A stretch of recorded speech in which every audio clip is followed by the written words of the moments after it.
à la Gantoise. Il a d'ailleurs joué, pour la petite anecdote, avec Daniel Milicevic. Allez, regardons les compositions du côté de la Gantoise. Eh bien, des Gantois qui savent, qu'ils doivent se méfier de cette équipe de Courtrai.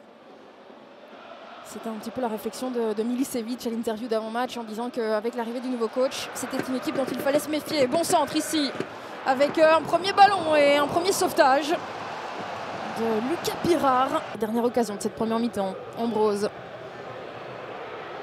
dans la surface avec Messatou, la passe pour Ambrose et le but juste avant le retour au vestiaire. Qui d'autre que lui, Thierry Ambrose, avec la petite célébration à la Cole Palmer.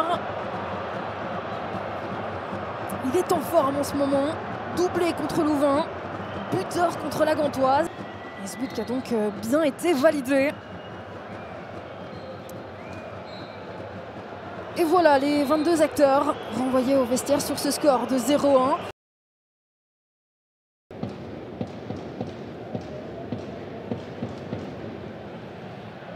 Alors Gorée, ça passe face à Mampassi. Ça passe pour un temps. Et on a un petit peu un match dans le match là, entre Gorée et Marc Mampassi. Gorée qui ne va visiblement pas attendre l'heure de jeu. Attention à ce centre, Gorée juste à côté. Ils ont bien failli tromper la défense de Courtrai. Depuis l'Air Pro League, on revoit une bonne combinaison entre Dante Vanzer et Sven Kums.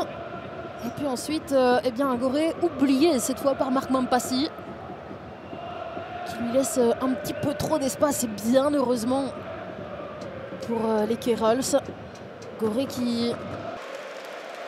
Et là, on a un beau moment de communion entre les supporters et Brecht de Jagereux. Pour rappel, il a joué plus de 200 matchs ici à Gand. Et comme je le disais très bien dans la préface, Ambrose, décidément, il affectionne ce genre de contrôle. Avec Coston face à Koto. La passe pour Ilaya Maritra et le but du break. Marco Ilaya Maritra qui permet à Courtrai de souffler un petit peu. Et décidément, Courtrai qui assis un petit peu plus sa domination. Et petit pas par petit pas, se dirige de plus en plus vers Djungwe. Messatou maintenant. Messatou, le petit ballon piqué. Coston, attention, Coston et l'arrêt de Tom Vandenberg. Décidément, Koto. Bien cerné ce joueur, regardez là, il a trop d'espace, Coston. Dans la surface comme ça, un petit peu oublié par Koto.